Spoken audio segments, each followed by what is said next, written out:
Writing prompt by Zia the Widow, shared by Writing Prompts here on Tumblr. Story by Pale Philosopher Automaton. Villain shook his head in disbelief, dropping his weapon. What kind of monster would send a 15-year-old to fight? Child in the battle-worn suits raised their weapon to the villain's head, smiling. Who else but myself? The villain's fingers unfurled from the hilt of his blade, and the clang of it hitting the stone floor, echoing louder than it should have in the dead silent chamber. His breath was heavy, not from exertion, but from the weight of disbelief pressing against his chest. His eyes scanned the child in front of him, or what was left of one. Tattered pieces of once heroic armor clung to a small frame. Blood streaked steel like crude war paint. Some of it their own, some of it clearly not. One shoulder sagged unnaturally.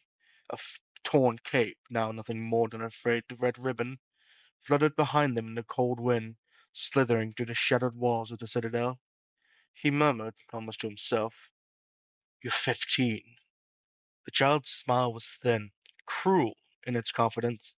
Not the innocence of youth, but a jagged smirk of someone who'd bled their way into adulthood far too early.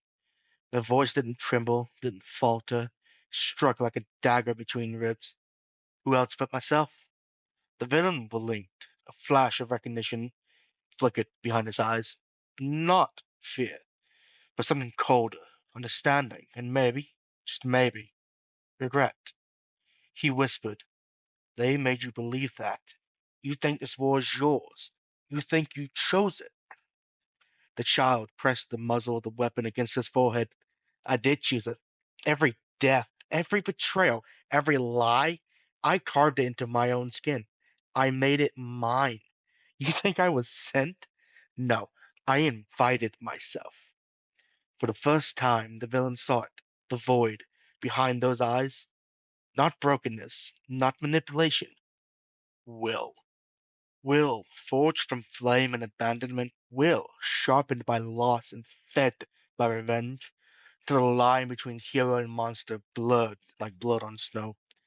He let out a breathless laugh, the sound low and dry. And maybe I was the child all along. The child's finger flexed against the trigger, and then silence. Not the silence of peace, the silence of an ending.